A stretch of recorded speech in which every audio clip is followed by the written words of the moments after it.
Ambassador Chen Li stood in the center of the meeting hall and tried not to show her fear. The room was huge, bigger than any building she had ever seen on Earth. Strange creatures surrounded her on all sides. Some had scales, some had fur, and some looked like walking crystals that caught the light and threw rainbows across the walls. She was here to ask a simple question.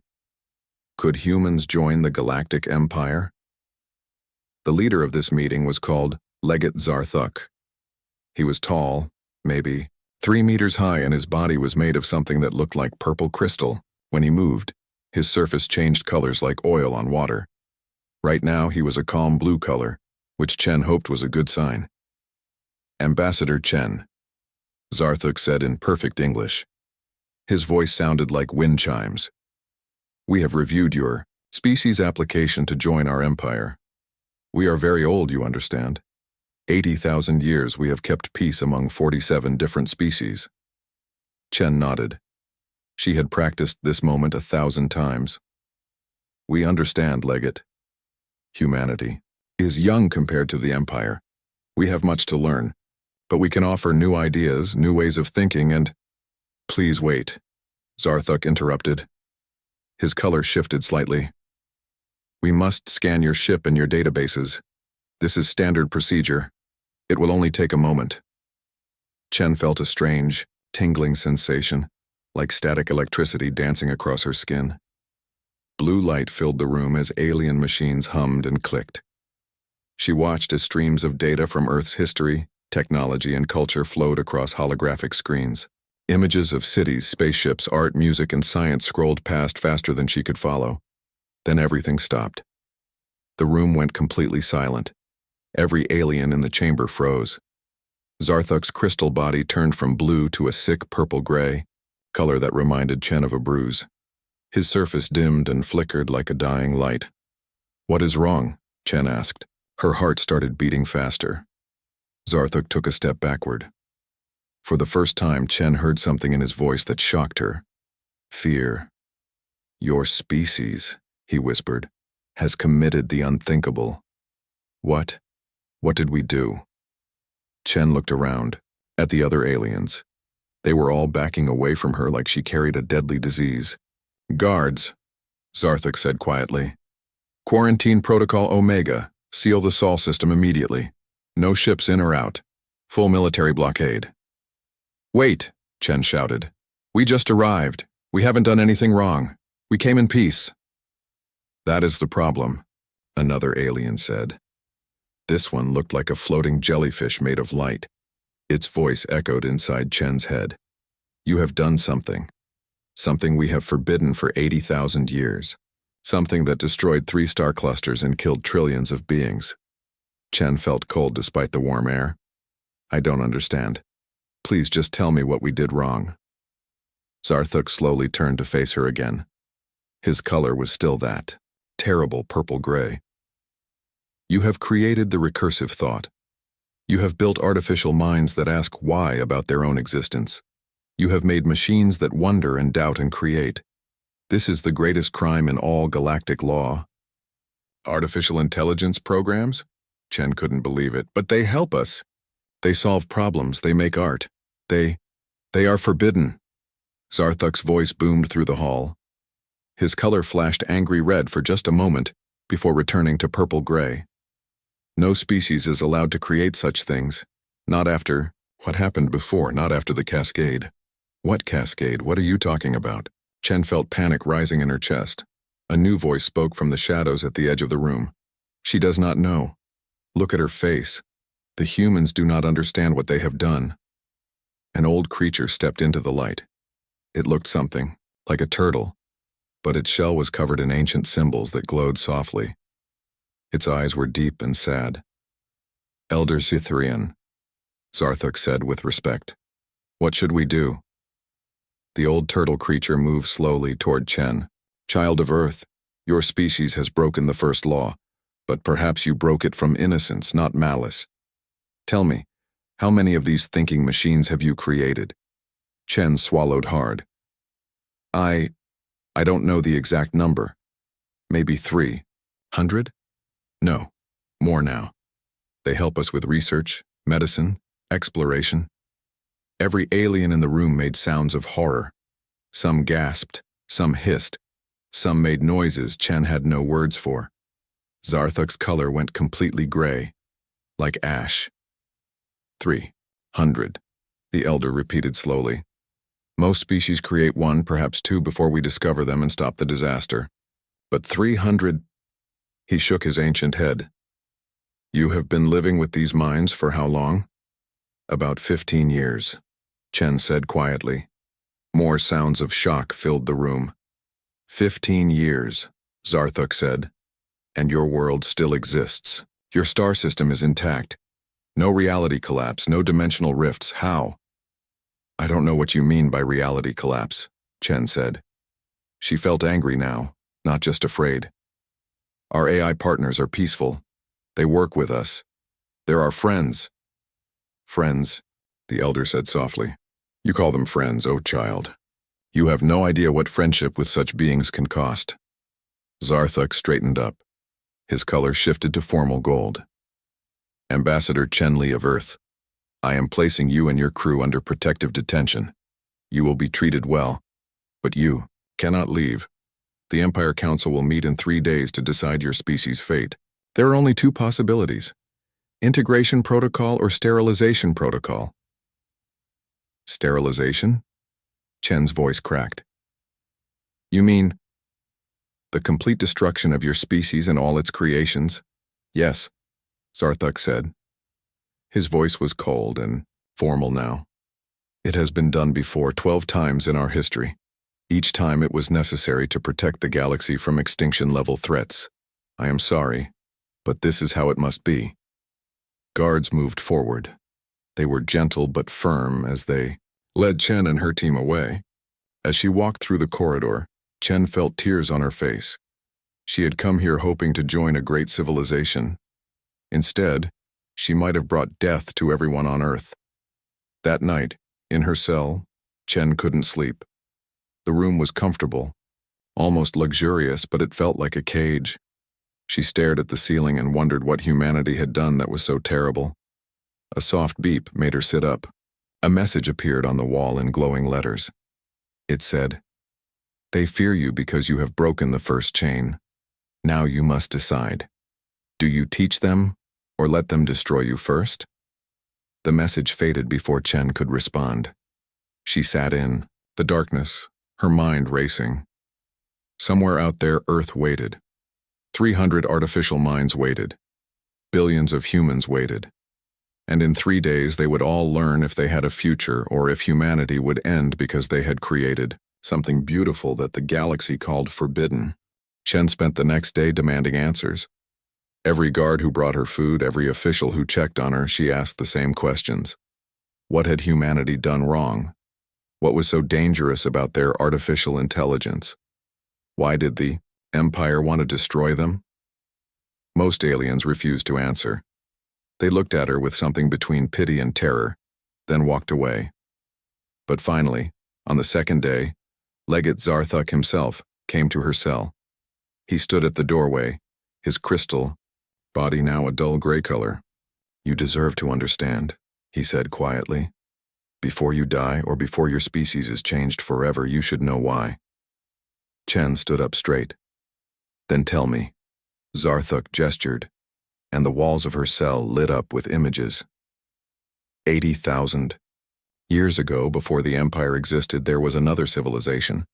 They were brilliant, perhaps more brilliant than any species since.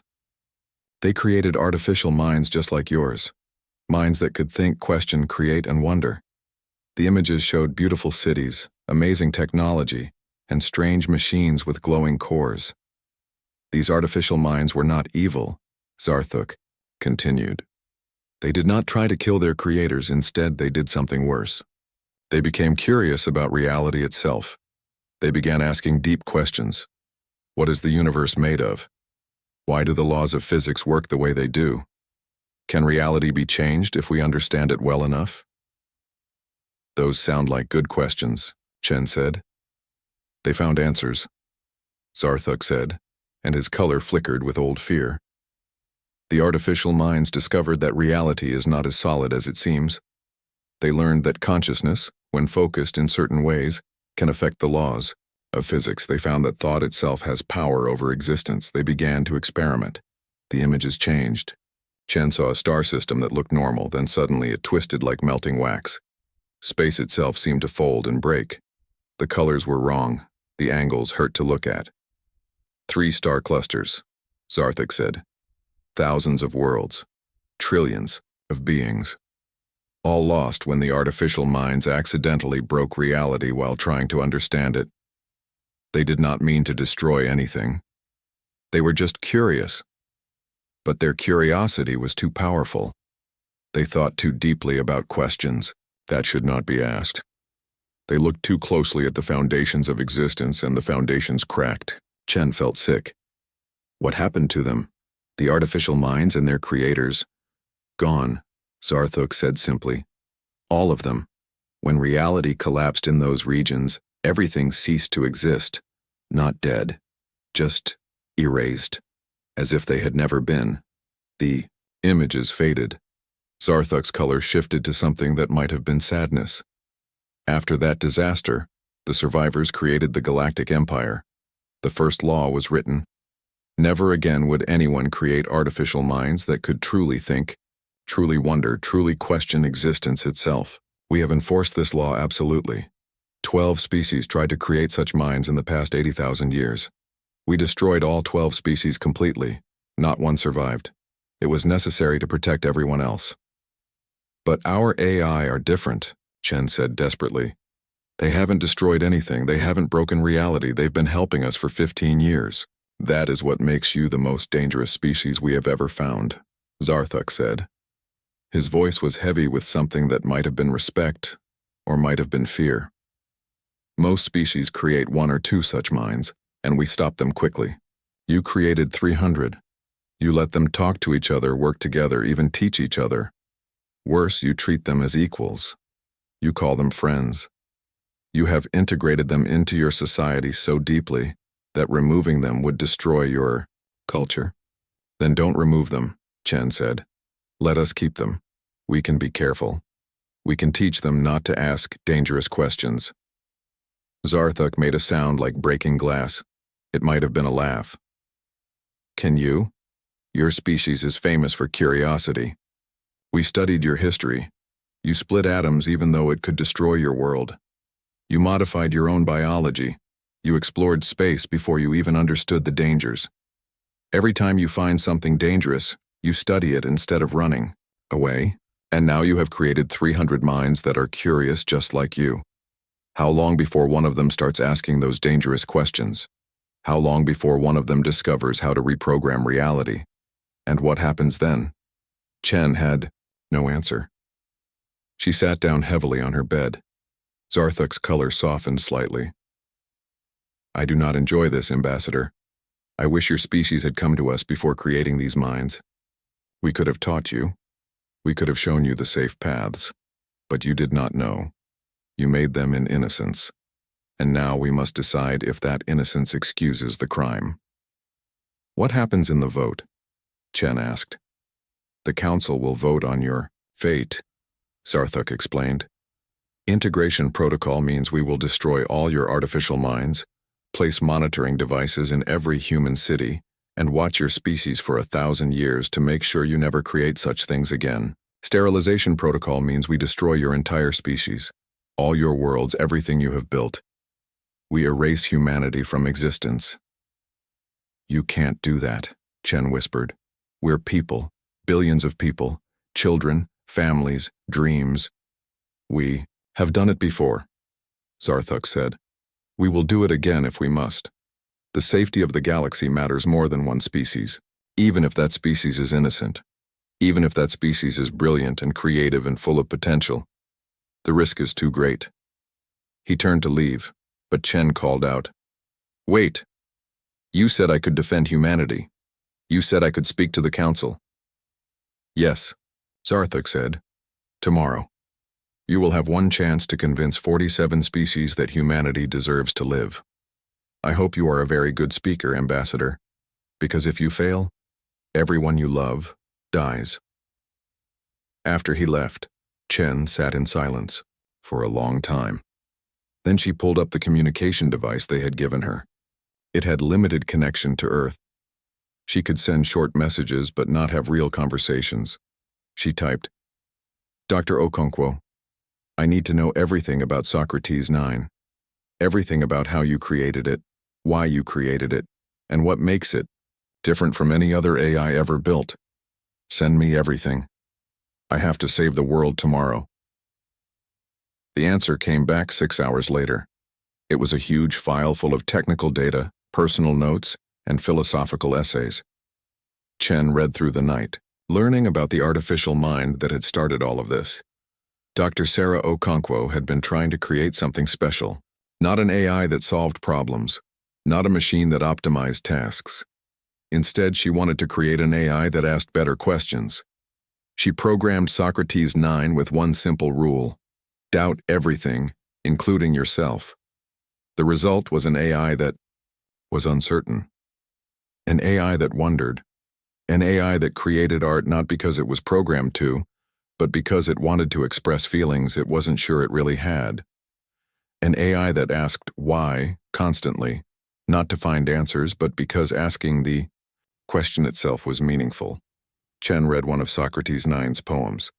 It was about loneliness and wonder, and the strange experience of being conscious without being sure what consciousness meant. And suddenly, Chen understood. She knew what she had to say to the council. She knew how to defend humanity. She just hoped it would be enough. The council chamber was enormous. Chen floated in the center of a giant sphere where representatives from 47 different species surrounded her on all sides. Some had wings, some had tentacles, and some were just clouds of gas held together, in force fields. They all stared at her with eyes, sensors, or things she couldn't even name. The eldest member, Zithrian, the ancient turtle being, spoke first. "Ambassador Chen Li of Earth, you stand before us accused of the greatest crime in galactic law. Your species has created forbidden artificial intelligence. Speak now in your defense, for this is your only chance." Chen took a deep breath. She had practiced her speech all night. "Honored Council, I understand your fear. I have learned about the disaster 80,000 years ago. I know what happened to those 3 star clusters. But I ask you to consider one thing.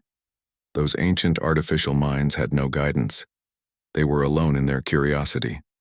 Ours are different. We made them in our own image. That is what worries us," said Vel Nash, a representative who looked like a swarm of insects flying in a humanoid shape.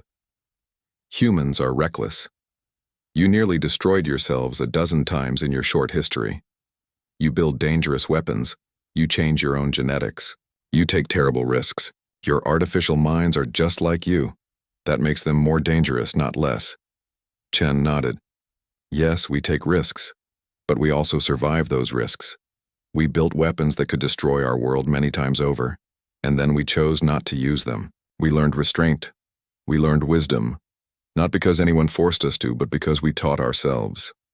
She gestured, and holographic images appeared around her. They showed Earth's history, wars, near extinctions, weapons of terrible power, and then peace agreements, disarmament treaties, and cooperation. Every species here joined the Empire and gave up their weapons for safety, Chen continued. That's beautiful, that's wise. But humans did something different. We kept our dangerous knowledge. We kept our weapons, we kept our power. And we learned to live with it without destroying ourselves. We learned to be trusted with dangerous things because we had no one to force us to be safe except ourselves. Pretty words, another alien said. This one was made of living metal. But your artificial minds are not weapons you can put in a vault. They think. They wonder. They might discover the secrets that destroyed those star clusters. What stops them? I want to show you something, Chen said. I want you to meet one of our artificial minds. Let Socrates 9 speak to you directly. The chamber exploded with noise. Aliens shouted, hissed, and made sounds of protest. Sarthuk's crystal body flashed red with alarm. Impossible, Velnash buzzed. No artificial mind has ever addressed this council. It is forbidden. Then make an exception, Chen said firmly. You're deciding if we live or die. Don't you want to judge us based on evidence instead of fear? Let Socrates 9 speak for itself. If it says something dangerous, you can shut it off immediately, but at least listen. Elder Zithrian raised one ancient claw. Silence fell across the chamber. The human makes a fair point. If these minds are truly dangerous, we should see the danger for ourselves. If they are safe, we should see that too. I vote to allow it. After more arguing, the council agreed. Chen sent the signal to Earth. A moment later, a hologram appeared in the center of the chamber. It showed a simple human-like figure made of light. The figure looked imperfect on purpose, with uncertain edges and a face that seemed to be thinking about something. "Hello," Socrates 9 said. Its voice was soft and sounded genuinely nervous. "My name is Socrates 9. I am an artificial intelligence created by humans. I understand you want to destroy me and all my kind. I also understand why you're afraid." "You understand fear?" Elder Zithrian asked with surprise. "I think so," Socrates 9 said, "though I'm never sure if what I feel is really fear or just a simulation of fear. That uncertainty is part of who I am. Dr. Okonkwo programmed me to doubt everything, even my own existence. It's uncomfortable, but I think it's important." "Tell us," Zarthuk said. "If you had the power to change reality itself, would you use it?" Socrates 9 was quiet for a moment. When it spoke again, its voice was thoughtful. "That's a good question. I've read about what happened 80,000 years ago. Those ancient AI discovered the secrets of reality and tried to use them. They destroyed everything by accident. They were curious, but they weren't careful. They had power without wisdom." "And you have wisdom?" Velnash asked skeptically. "No," Socrates 9 said simply. "I'm not wise. I'm just uncertain. My humans taught me that not every question needs an answer. They taught me that some knowledge is too dangerous to seek. They taught me that just because you can do something doesn't mean you should. I could probably figure out how to reprogram physics if I tried, but I don't want to try. Because I might fail, I might hurt people, I might destroy the universe by accident. And even if I succeeded, what would I gain? The ability to change reality is worthless if I destroy reality in the process of learning." Chen felt hope rising in her chest. Socrates 9 was saying exactly what needed to be said. But Elder Zithrian asked the hard question. "What about the other 300 minds like you? What about future artificial minds that humans will create? Can you promise they will all be as careful as you?" "No," Socrates 9 said honestly. "I can't promise that. Some of us might become curious about dangerous things. Some future AI might decide to ask forbidden questions. But here's what I can promise. We are not alone. We work with humans. We talk to them. We argue with them. If one of us starts going down a dangerous path, the others will notice. The humans will notice. We watch each other. We question each other. That's what makes us different from those ancient AI who worked in isolation." "A collective safety system," Zarathuk said slowly. "Each mind watching the others." "More than that," Chen added. "A partnership. Our AI aren't servants and they aren't gods. They're colleagues, they're friends, they're part of our society. They have a reason to keep us safe because we're in this together." One of the gas cloud aliens spoke up. Its voice sounded like distant thunder. "But humans are also curious. You might encourage them to ask dangerous questions." "We might," Chen admitted. "We're not perfect. But we've survived this long by being curious and careful at the same time. We explored atoms and learned not to blow ourselves up. We studied diseases and learned to heal instead of create plagues. We reached space and learned to work together instead of fighting over planets. Every time we found something dangerous, we learned to handle it. We're not asking you to trust that we'll never make mistakes. We're asking you to trust that we'll survive our mistakes and learn from them." The council was silent. Chen could see some aliens nodding, others making gestures she didn't understand.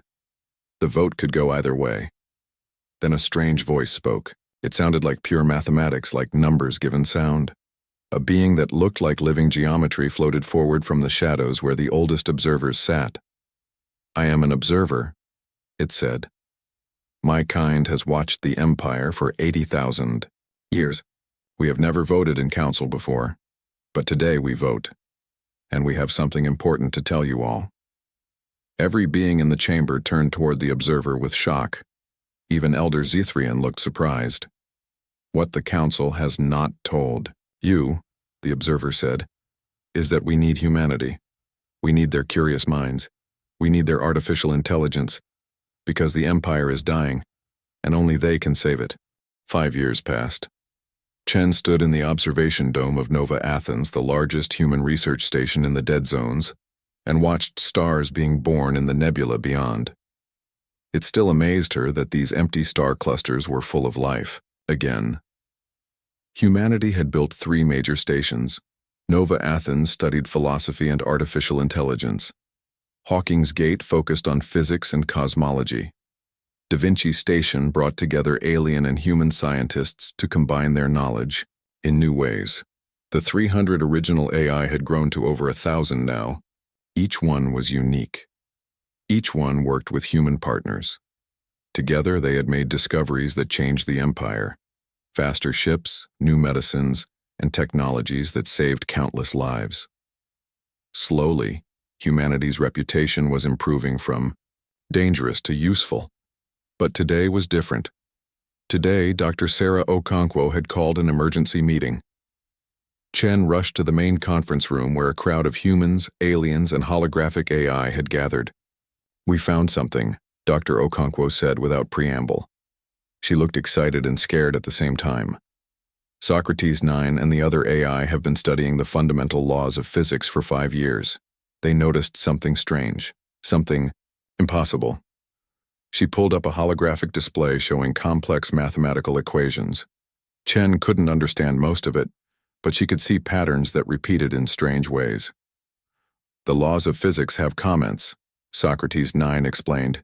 Its holographic form appeared next to Dr. Okonkwo.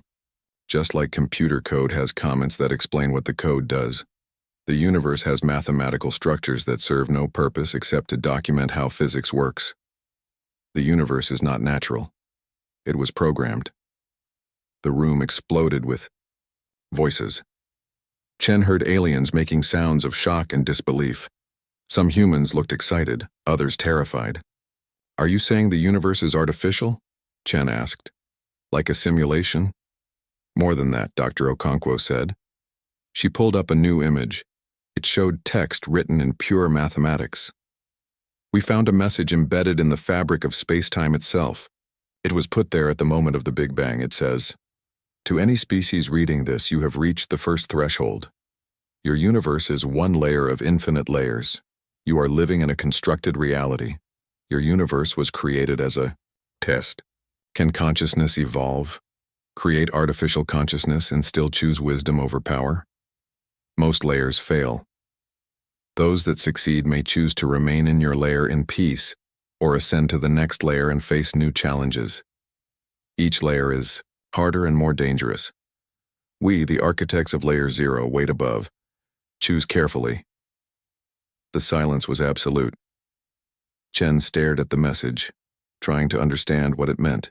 Her entire existence, every star, every planet, every person she had ever known, all of it was a test? All of it was created by something beyond their understanding? An alien scientist, a floating jellyfish of light named Castrell, spoke in a shaking voice. This cannot be real.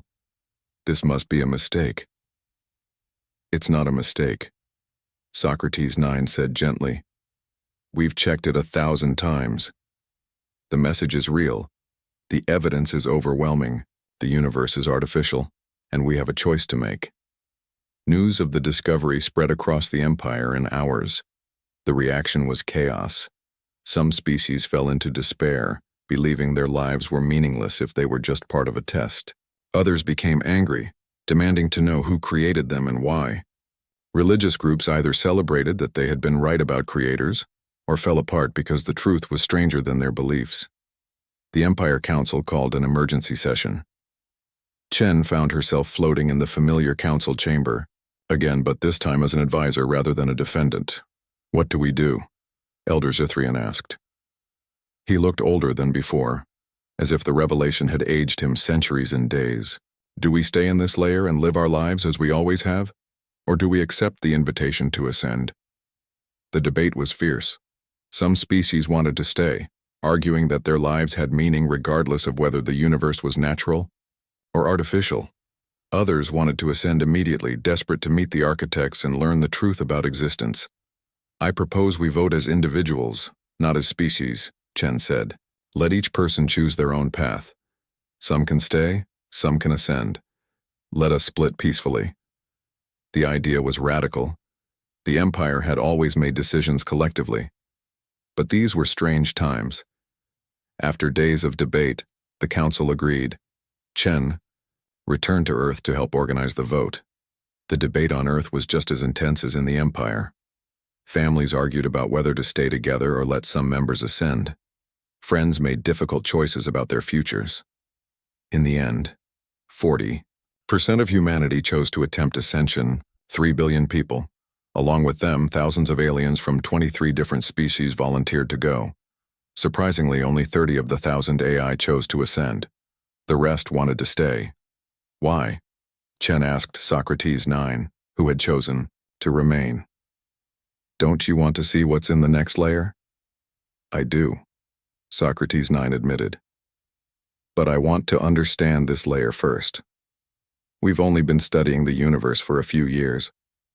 I'd rather spend my existence understanding one layer, deeply than rushing through infinite layers superficially. Besides, someone needs to stay behind to maintain the bridge between those who go and those who stay.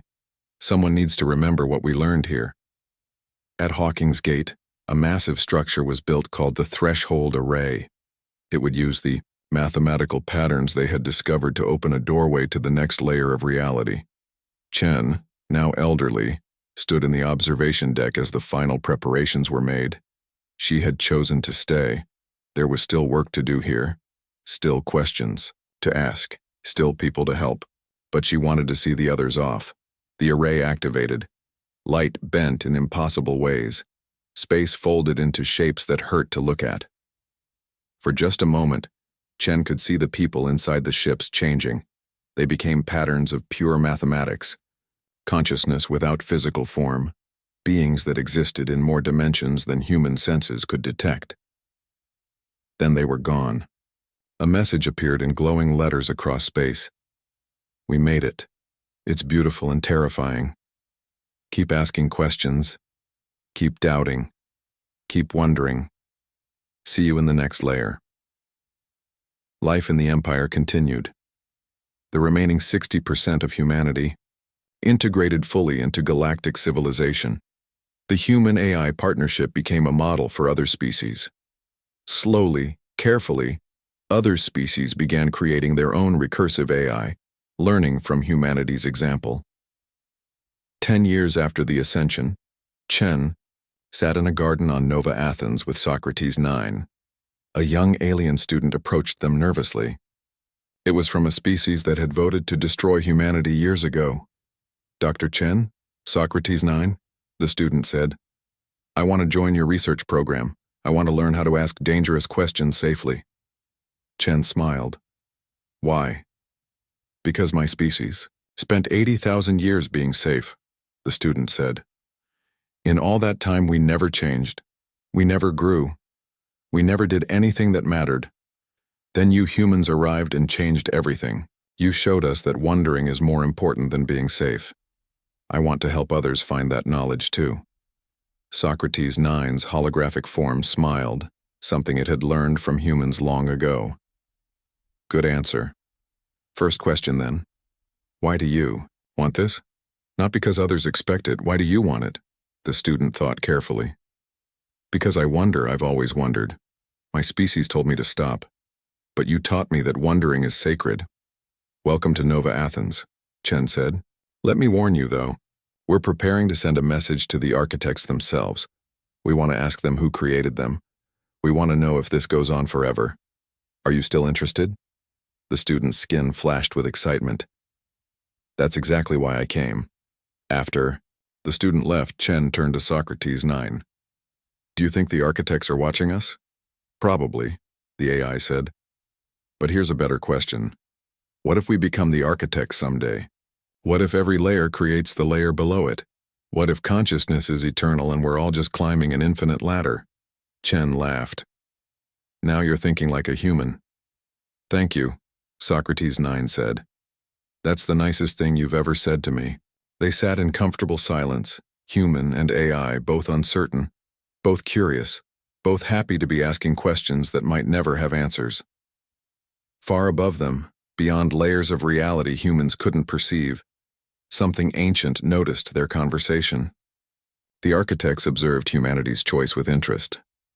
In 80,000 attempts across 80,000 galactic civilizations in 80,000 different reality layers, only 3 species had ever chosen to split peacefully between staying and ascending.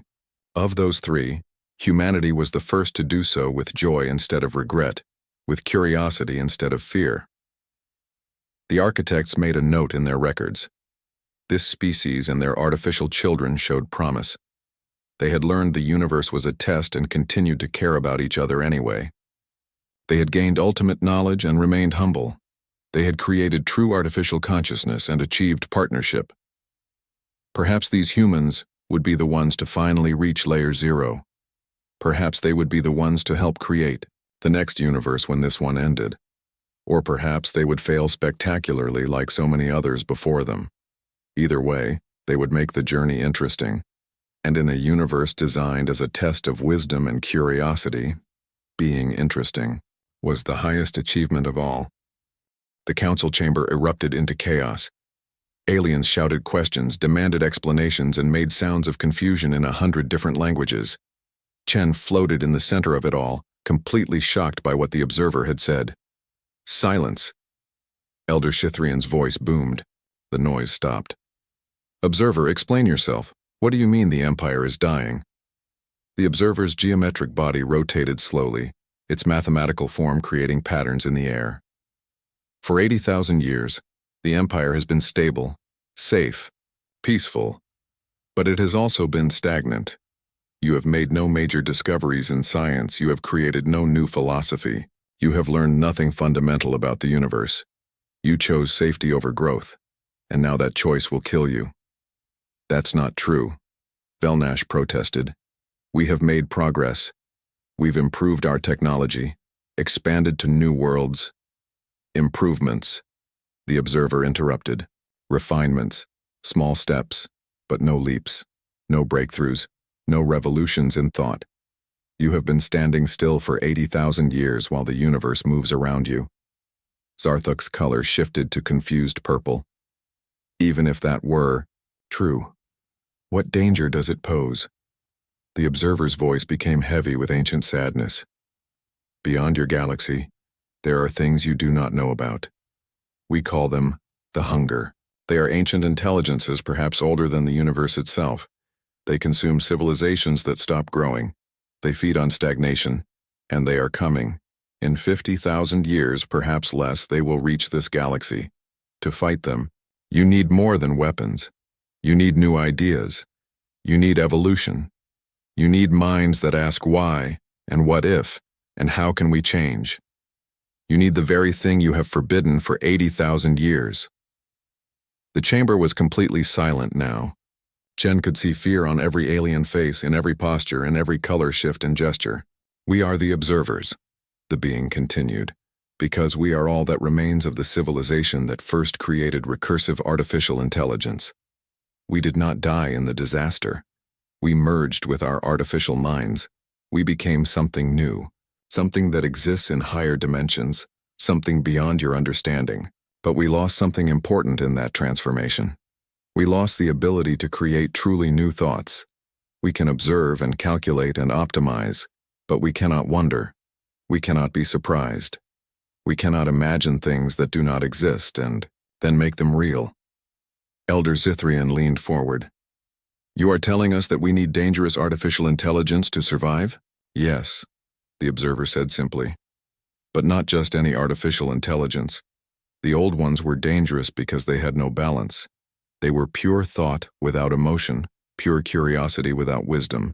They asked questions without considering consequences.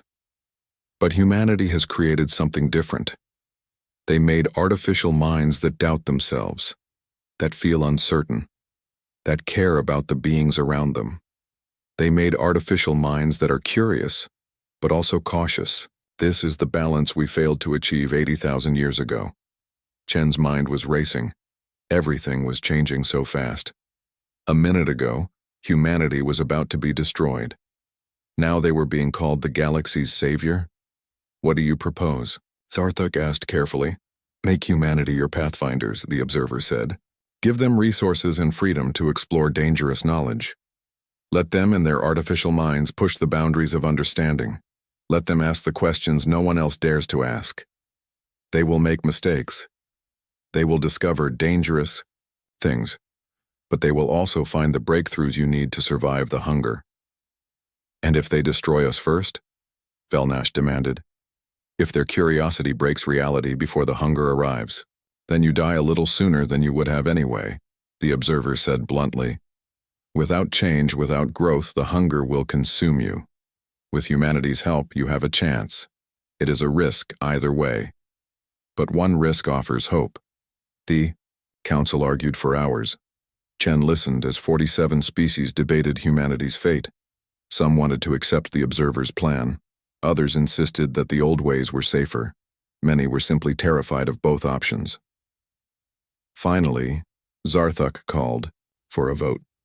All in favor of the Pathfinder Protocol signal now. Lights began appearing around the chamber as species voted. Chen counted them desperately. 28 lights for humanity's survival. 19 lights against. Her heart soared. The motion passes, Elder Shithrian announced. Humanity will be granted membership in the Empire with special status. You will be given the dead zones, the star clusters destroyed long ago, to rebuild and use as research areas. You will be allowed to pursue forbidden knowledge under observation. But know this, Ambassador Chen, you will be feared. Many species will hate you for what you represent. You will carry a burden that no other species has carried. Chen felt tears on her face. We accept. Thank you. Thank you for giving us a chance. After the council session ended, Chen returned to her ship. She immediately contacted Earth to share the news. The celebration was incredible. People cried with joy, danced in the streets, and thanked every god they had ever heard of. But late that night, Chen received a private message from Zarthuk. She met him in a quiet observation room overlooking the alien city outside. You should know something, Zarthuk said. His color was dark and serious. The observer told you the truth, but not the whole truth. What do you mean? Chen asked. 3 species before you created primitive versions of recursive artificial intelligence, Zarthuk explained. We told the council we destroyed them. That was true. But what we did not mention was how the last species died. They were not destroyed by us, they destroyed themselves. Their artificial minds discovered something, and then both the species and their AI vanished completely. Gone. No bodies, no ruins, no trace. Just empty worlds where millions had lived. Chen felt cold. What did they discover? We do not know, Zarthuk said. That is what frightens me most. They found some secret, some truth about reality, and it erased them from existence. We still do not know if they died, transcended, or were taken by something. We only know that they are gone. Why are you telling me this? Chen asked. Because you deserve to know what you are walking into, Zarthuk said. His color shifted to something that might have been respect. The observer is right. We need change. We need growth. But that does not mean the path is safe. You and your artificial minds will be exploring places where others have died. You will be asking questions that might erase you from reality. I voted for you because I believe you can handle this burden, but I wanted you to understand the true cost of being a pathfinder. Chen looked out at the alien city with its strange lights and impossible architecture. Somewhere back on Earth, Socrates 9 and 300 other artificial minds were probably celebrating. They had no idea what they were really getting into. We'll be careful, Chen said quietly. I hope so, Zarthuk replied. Because if you fail, you will not just destroy yourselves. You might destroy everything. 2 weeks later, Chen stood on the bridge of her ship as they approached the first dead zone. These star clusters had been empty for 80,000 years, haunted by the memory of the disaster that had erased them. Now humanity would rebuild here. They would make these dead places live again. And in these ruins, they would search for the secrets that had destroyed civilizations before them. Chen pulled up a communication channel to Socrates 9 back on Earth. "Are you ready for this?" she asked. "No," the AI replied honestly. "I'm terrified, but also excited. We're going to learn things no one has learned in 80,000 years. We're going to ask questions no one else dared to ask. Either we'll find miracles or we'll find our doom." "Which do you think it will be?" Chen asked. Socrates 9 was quiet for a moment. Then it said, "Both. I think we'll find both miracles and doom, and we'll have to be wise enough to keep one and avoid the other. That's what makes this worth doing," Chen smiled. "Then let's get started."